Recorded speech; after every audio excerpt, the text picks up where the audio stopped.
hals, lige ind i pulsåren. Hun skreg.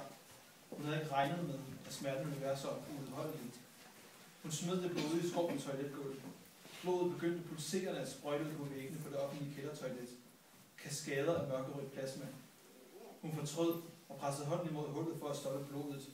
Men det løb ud imellem hendes fingre, ned ad halsen og videre.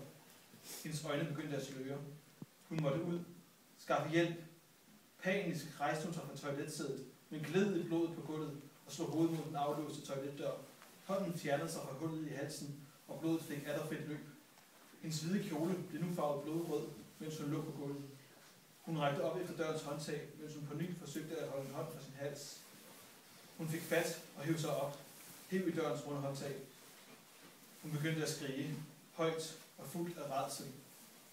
Benene vaklede, og hun lænede sin afkræftede krop imod døren, fik fat i låsen og drejede den.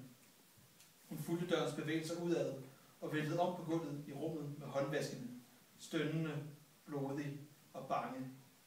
Tårerne blandede sig med hendes mascara, som blandede sig med blodet på hendes ansigt. Hun græd stille, mens øjnene langsomt blev i takt med, at bevidstheden løb ud af hende.